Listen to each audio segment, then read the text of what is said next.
இப்பொழுது ஓரிரை கொள்கையில் வாழக்கூடிய நாம், ஏகத்துவத்தில் வாழக்கூடிய நாம், மரணம் வருகின்ற நேரம் அல்லாஹ்வுக்கு கட்டுப்பட்டு ஏகத்துவத்தோடு மரணித்தால் மட்டும்தான் சொர்க்கம். வல்லாஹி வல்லாஹி வல்லாஹி, அதுதான் சொர்க்கம்.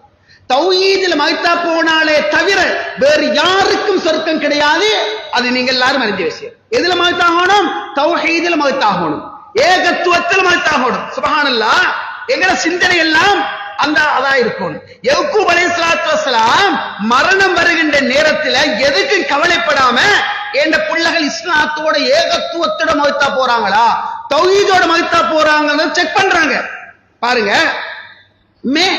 இன்னும் சில நிமிடங்களில் நாம் மரணித்து விடலாம். இன்னும் சில நிமிடங்கள்ல யக்கூப் அலைஹிஸ்ஸலாம் நான் மௌத்தா போய்த்திருவேன். என்ற பிள்ளைகள் கொள்கையில் இருக்கிறாங்களா, தௌஹீதில் இருக்கிறாங்கன்னு பார்க்கிறாங்க. சுப்ஹானல்லாஹ்.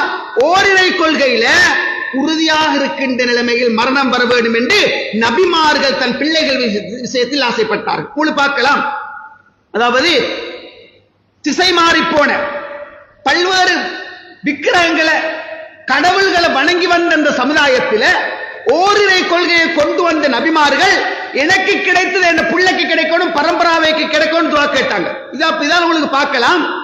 எங்கட மூதாதையர்கள் ரப்போ, உங்களோட ரப்பு எல்லாரும் ஒரே ரப்ப நாங்க வணங்குவோம் என்றவர்கள் உரத்து சொன்னதை அல்லாஹ் தஆலா அல் குர்ஆன்ல சொல்லி காட்டுகிறார். சகோதரர்களே, ஏகத்துவம், அதோட முக்கியத்துவம், அதோட கண்ணியம், சிறப்பு மேற்சொன்ன வசனத்தை எல்லாம் சொல்றான். இப்ப எனக்கு தௌஹீத் கிடைச்சன்றதல்ல, எனக்கு கிடைச்ச தௌஹீதில் எனக்கு மரணம் வரணும். என்ன எனக்கு கிடைத்த தௌஹீதில லா இலாஹ இல்லல்லாஹ் அஷ்ஹது அல்லா இலாஹ இல்லல்லாஹ் வ அஷ்ஹது அன்ன முஹம்மதர் ரசூலுல்லாஹ் என்று சொன்னோமே, அந்த கலிமாவில எனக்கு மரணம் வரணும். அதைத்தான் இந்த வசனம் சொல்லுது. எனக்கு கிடைச்ச அந்த ஏகத்துவத்தில் எனக்கு மரணம் வரணும். உங்களுக்கு பார்க்கலாம், சுப்ஹானல்லாஹ். ஆரம்ப காலத்துல ஏகத்துவத்தோட நாங்கள் எங்களோடு இருந்த பலர் எல்லா ஊர்களையும் இருக்கு.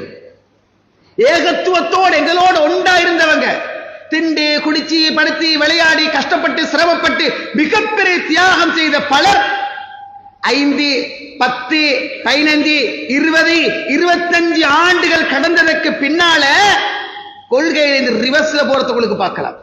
மார்க்கத்திலிருந்து பின்தள்ளி போறத பார்க்கலாம். ஷைத்தாண்ட பலகீனப்படுத்தல். சகோதரர்களை திருப்பியும் சொல்றேன், கோடி கொடுத்தாலும் பெற முடியாத நிஅமத் ஹிதாயத், கோடி கொடுத்தாலும் பெற முடியாத அருள் ஏகத்துவம் தௌஹீத். தொழுகைக்கு சொர்க்கம் நினைக்காதங்க பில, 5 கடமை செஞ்சா சொர்க்கம் நினைக்காதங்க பில.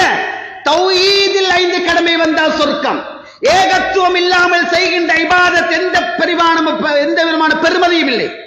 பேசிக்கலி அடிப்படையில நம்பிக்கை கொள்ள வேண்டிய 6 அம்சங்களும் பதியாமல் என்ன பெரிய இபாதத் செய்யுங்க, அல்லாஹ் கிட்ட ஏற்றுக்கொள்ளவே படாது. தொழுகைக்கு மேல தொழுகையை தொழுங்க, 3 மணி கிழமை தஹஜ்ஜத் தொழுங்க, ஜகாத்த நூலுக்கு கணக்கு பார்த்து கொடுங்க. ஏகத்துவம் என்கின்ற அடிப்படை இல்லாமல், தௌஹீத் என்கின்ற அடிப்படை இல்லாமல் செய்யப்படுகின்ற இபாதத் அல்லாஹ்விடத்தில் அங்கீகரிக்கப்படாது. சூரா யாசீன் அடிக்கடி சொல்லுவேன். ஒரு நபி வந்தார், 2 நபி வந்தார், 3 நபி வந்தார். ஒரே ஊருக்கு ஒரே காலத்துல பொய்ப்பிச்சாங்க. ஒரு மனிதர் விரைந்து வந்தார், தொழல்ல, ஒரு ருக்கு இல்ல, ஒரு சுஜூத் இல்ல, எதுவுமே இல்ல. அவர் சொன்ன வார்த்தை எல்லாம் என்னப்பா உங்களுக்கு பிடிச்சிருக்குது, இன்னியாமதி ரப்பிக்கும் ஃபஸ்மஉ, நான் இந்த நபிமார்கள் ரப்ப விசுவாசிக்கிறேன் என்று சொல்லி முடிய அந்த மனுஷனை போட்டு அடி அடிச்சு குரல் வலையை நசுக்கி ஏறி மிரிச்சு குடல வழியில தள்ளி அவள் ரூஹு பிரிகிற நேரம் அல்லாஹ் சொன்னான், தய்யதுல் ஜன்னah قال يا ليت قومي يعلمون بما غفر لي ربي وجعلني من المكرمين. தொழல்ல, நோம்பு ஒன்றுமே இல்ல, ஏகத்வமாலியல அபுதுல்லதி ஃபதர்னி வலையை துர்ஜாவுன், எனக்கு என்ன பிடிச்சிருக்குது, என்ன படைத்த ஒரே ரப்ப மட்டுமே நான் வணங்குவேன் என்று சொல்லி முடிய அங்கிருந்த ரவுடி கும்பல் போட்டு நசுக்கி கொண்டு குடல வெளியில தள்ளி ஏறி மிரிச்சி அவர் ரூஹு பிரிகிற நேரம் அல்லாஹ் சொன்னான், சொர்க்கத்துக்கு நுழை என்று சொல்லப்பட்டது. ஹபீபுன் நஜ்ஜார் என்ற வரலாறு சொல்லுது. இதுல என்ன பார்க்கிறோம், ஏகத்துவம் தான் அடிப்படை. இன்றைக்கு கொள்கையில வந்த பலர், கொள்கைக்காக பாடுபட்ட பலர் ஷைத்தானுடைய பலகீனப்படுத்தலால் நிரந்தர உலகமாக இதை பார்க்கிறார்கள், நீடித்து வாழப்போற துனியாவாக இதை பார்க்கிறார்கள். தன் பிள்ளைகளுக்கு சொத்து சேர்ப்பதை மட்டும் நோக்காக கொள்கிறார்கள். சுப்ஹானல்லாஹ். ஆரம்பத்தில் இந்த கொள்கை பற்றி, ஆரம்பத்தில் இந்த வீரியம், ஆரம்பத்தில் இந்த வார்த்தை வரிகள், ஆரம்பத்தில் கொள்கைக்காகப்பட்ட தியாகங்கள், செலவு செய்த அந்த வழிகள் எல்லாம் அடைபட்டு எல்லாம் நீங்கி ஒரு வித்தியாசமான போக்கில் நாம் பயணிக்கின்ற ஒரு பயங்கரமான காலம். என்ன தெரியுமா? அதாவது அல்லாஹ் சொல்றானே, அவர்கள் கோட்டை கொத்தளங்களை, அடுக்கு மாடிகளை, சொகுசான வீடுகளை அமைக்கின்றார்கள். லஅல்லக்கும் தஹ்லுதூன், நிரந்தரமா வாழ போற மாதிரி அப்படி நினைச்சு கொள்கையிலிருந்து விவசாய போறாங்க. சகோதரர்களே, ஏகத்துவமே எனது மூச்சு, தௌஹீதே என்னுடைய மூச்சு, என்ற கடைசி முடிவும் தௌஹீத் தான். லா இலாஹ இல்லல்லாஹ் தௌஹீத். அந்த கலிமாவோட தான் நான் போகணும். சமூக மரியாதை இது அதிகரிக்க அதிகரிக்க அதிகரிக்க சமூகத்தில், அரசியலில், ஊரில் ஒரு பெரிய இமேஜ், பெரிய ஒரு இடம் வர வர, பல வகை பங்குகள் வர வர, நான் சமூகத்தில் பெரியவன், எல்லா சொசைட்டியிலும் நான் இருக்கிறேன், அந்த அமைப்பில் இருக்கிறேன், இந்த அமைப்பில் இருக்கிறேன், பாடசாலையில் இருக்கிறேன், பள்ளிவாசல் இருக்கிறேன், சமூக அமைப்பில் இருக்கிறேன், எல்லாத்திலும் இருக்கிறேன், ஆள் பலம் இருக்குது, அரசியல் பலம் இருக்குது. இது எல்லாம் என்ன செய்யுது தெரியுமா? கொள்கையில் இருந்த ஆரம்ப அந்த பற்றை குறைத்து குறைத்து குறைத்து குறைத்து பித்அத் சபைகளுக்கு அழைக்கப்பட்டாலும் நெஞ்சே முன்தள்ளி போய் அமர்கின்ற காட்சிகள் வேண்டுமா? அடர்ந்து நிமிர்ந்திருந்த தாடிகள் எல்லாம் தேளத்தூள் தாடிகளாக மாறிப்போன காட்சிகள் வேண்டுமா? தேளத்தூள் தாடி என்ன தெரியுமா? அப்படி நினைச்சு தேளத்தூள் அப்படி தெளிச்சுட்டா எப்படி இருக்கும்? அப்படி தாடிகள் போயாச்சு. ஆனால் ஆரம்பத்தில் கொள்கைக்காக வீரியம் பெற்றவர்கள், சத்தியத்துக்காக வாழ்ந்தவர்கள், ட்ரவுசர் எல்லாம் முழங்காலுக்கு கீழே போட்டவர்கள் இப்பொழுது இழுபடுகின்ற அளவுக்கு போய்விட்டார்கள். கொள்கையில் பற்று குறைந்து விட்டது, துனியாவுடைய ஆசை வந்து விட்டது, டாம்பிகம் படோடாப்பன் நிரந்தர வாழ்வு என்ற சிந்தனை வந்து விட்டது. பித்அத் சபைகள் அலங்கரிக்கப்படுகின்றது. யாரால் தெரியுமா? கொள்கை பற்று குறைந்து போனவர்கள். கொள்கை இல்லாமல் அல்ல, பெரிய தியாகிகளாக இருந்திருப்பார்கள் ஒவ்வொருவரிலும். ஆனால் பித்அத்தான சபைகள் மட்டுமல்லவர்களே, ஷிர்க்குக்கு கூட வாரி வழங்குகின்ற அளவுக்கு கொள்கை பற்றுள்ளவர்கள் கொள்கை இல்லாத கோமாளிகளாக போகின்ற காலத்தில் வாழ்ந்து கொண்டிருக்கின்ற உறவுகளே, சீதன திருமணங்களா, பிறந்த நாள் வாழ்த்துக்களா, பிறந்த நாள் நிகழ்வுகளா, வசதியான இடத்தில் திருமணமா, அதற்கு பிறகு தன்னுடைய வாழ்க்கையில மிகப்பெரிய மாற்றங்கள். அன்று உரத்தி சொன்னவர்கள் சுப்ஹானல்லாஹ், அன் இதா சமீதும் ஆயாத்தில்லாஹ் யுக்ஃபர் பிஹா வ யஸ்தஹ்ஸு பிஹா ஃபலா தகூது மஹும் இன்னகிதம் மிஸ்லஹும். அல்லாஹ்வுடைய வசனங்கள் எள்ளி நகையாடப்படக்கூடிய, ஹிண்ட் அடிக்கப்படக்கூடிய, ஜோக் பண்ணப்படக்கூடிய, சுன்னாக்க புறக்கணிக்கப்படக்கூடிய சபைகளை கண்டால் அமரவானாம், இருக்கவானாம். அப்படி ஒரு பித்அத் சபையில நீ இருந்தால் நீயும் அவர்களை போன்றவர்களே. அல்லாஹ் சொல்றானே, அன்று குரல் கொடுத்த பலர் இன்று வீரியம் குறைந்து குறைந்து குறைந்து குறைந்து பித்அத் சபைகள் எல்லாம் அலங்கரிக்கின்ற அளவுக்கு, சீதன செப்புக்களை எல்லாம் வாங்குகின்ற அளவுக்கு, சீதன பெறுகின்ற பணத்தை எல்லாம் எண்ணி எண்ணி மாப்பிள்ளை கையில் கொடுக்கின்ற அளவுக்கு, பித்அத்துக்கள் சிறுக்குகள் எல்லாம் அரங்கேறுகின்ற அளவுக்கு கொள்கையில் தடம் புரண்டு போகின்ற நிலைமையை நாங்கள் சமுதாயத்தில் பார்க்கின்றோம்.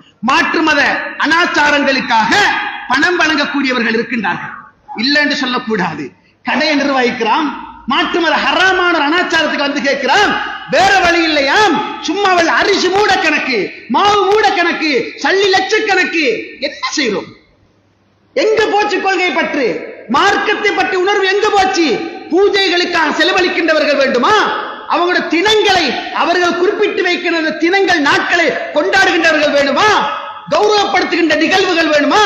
அதற்காக சிற்றுண்டிகள் வழங்குகின்றவர்கள் வேண்டுமா? அந்த சிற்றுண்டிகளை புள்ளைகளை கூட்டிக் கொண்டு போய் உண்ண கொடுப்பவர்கள் வேண்டுமா? அந்த சிறுக்கான காட்சிகளை காண்பிப்பதற்காக பேர குழந்தைகளை எல்லாம் ஏற்றுக்கொண்டு போய் பவனி வருகின்ற கொள்கை, ஆரம்பத்தில் கொள்கையோடு இருந்த பலர் கொள்கையில் இருந்து எங்கோ போய்கொண்டிருக்கின்ற ஒரு காலத்தில் வாழ்ந்து கொண்டிருக்கின்ற உறவுகளே, மகன் ஒரு இடத்திலே திருமணம் முடிக்கிறார், மகள் ஒரு இடத்திலே திருமணம் முடிக்கிறார்.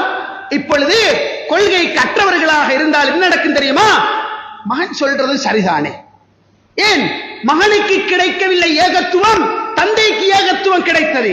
மகன் எங்கோ ஏகத்துவத்துக்கு அப்பாற்பட்ட கொள்கையில இருக்கிறான். இப்ப இவர்களுடைய கௌரவத்தை பாதுகாப்பதற்கு அவன் சொல்றது சரிதானே, மகனை சரியாத்தானே பேசுறான் என்று சொல்லி கொள்கையை குறை கண்டு பித்அத்தை சிறுக்கையும் சரிகாணுகின்ற அளவுக்கு நம்மில் பல பேர் போய்விட்டார்கள். நிறைய ஊர்களிலே உறவுகளே, ஈமான் உறவுகளே, சகோதரர்களே, நான் கேட்கிறேன். அல்லாஹ் சொல்றானே, லா தஜிது கௌமன் யுமினூன பில்லாஹி வல் யௌமில் ஆகிர் யுவாதுன மன் ஹாதல்லாஹ வ ரசூலஹு. ஒரு சமூகத்தை நபியை நீங்க பார்க்கவே மாட்டீங்க.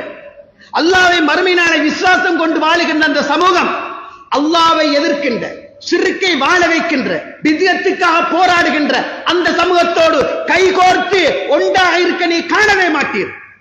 வலவுக்கானு ஆபாகும், அவனை பெத்த வாப்பவா இருந்தாலும் சரியே, அவ அபினாகும் அவன் பெத்த பிள்ளையா இருந்தாலும் சரியே, அவ அஷீரத்தோம் அவன் குடும்பமா இருந்தாலும் சரியே. என்ன நான் ஏகத்துவத்தில் இருக்கிறேன் என்று சொன்னால் சிறுக்கான வித்தியத்தான காரியங்களில் இருக்கின்றவர் தந்தையாக இருந்தால் என்ன, உறவாக இருந்தால் என்ன, யாராக இருந்தால் என்ன, கைகோர்த்திருப்பதை காண மாட்டாய். எந்த அளவுக்கு தெரியுமா?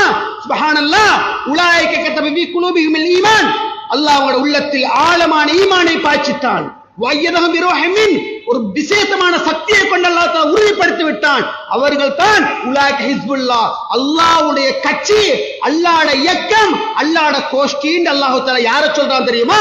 கொள்கைக்காக வாழுகின்றவர்கள். அல்லாஹ் அல் குர்ஆனில் இதை சொல்லி காட்டுகின்றார். சகோதரர்களே, 30 வருடங்களுக்கு முன் மிகப்பெரிய கொள்கைவாதி, 35 வருடங்களுக்கு முன் மிகப்பெரிய போராளி. இப்ப காலம் போக போக போக ஃபர்ஸ்ட் இடம் கொள்கைக்கா சமூக இமேஜுக்கா, முதலாவது இடம் கொள்கைக்கா சமூக அந்தஸ்துக்கா மரியாதைக்கா. ஈமானியர்களே சகோதரர்களே, அல்லாஹ் சொன்னார்களே சுப்ஹானல்லாஹ், கொள்கைவாதியாக வாழ்றான் அவன் ஏடு முந்தி நரகத்துக்கு போய் விடுகிறான். நவுது பில்லாஹ். கொள்கைவாதியா வாழ்றான், அல்லாஹ்வுடைய திட்டம் ஏடு முந்தி நரகத்துக்கு போய் விடுகிறான். பாவியாக வாழ்றான், மரணிக்க போற காலத்துல ஏடு முந்தி சொர்க்கத்துக்கு போய் திட்டுறான். நாங்க எங்க இருக்கிறோம் உறவுகளே? உலகமும் படோடாபமும் ஆடம்பரமும் சொகுசும் கொள்கையிலிருந்து கூட தடம்புரள போய் செஞ்சாச்சு. ஷிர்க்குக்கும் பித்அத்துக்கும் குஃப்ருக்கும் அள்ளி கொடுக்கின்ற அளவுக்கு மாறிவிட்டோம். குஃப்ரான மோசமான விஷயங்களுக்கெல்லாம் செலவழிக்கின்ற நிலைமைக்கு மாறிவிட்டோம். கொள்கையை விட்டுக் கொடுத்து எட்ஜஸ்ட் பண்ணி சமாளித்து போகலாம் என்ற நிலைமைக்கு அல்லாஹ் அருள் செய்தவர்களை தவிர நிறைய பேர் மாறி வருவதை நாங்கள் பார்க்கின்றோம். ஈமான் உறவுகளே சகோதரர்களே, உங்களுக்கு பார்க்கலாம், கடைசி மூச்சு வரைக்கும் ஏகத்துவத்தில் நிற்க வேண்டும் என்பதுதான் நான் ஏற்கனவே சொன்ன அல் குர்ஆன் வசனம் சொல்றது.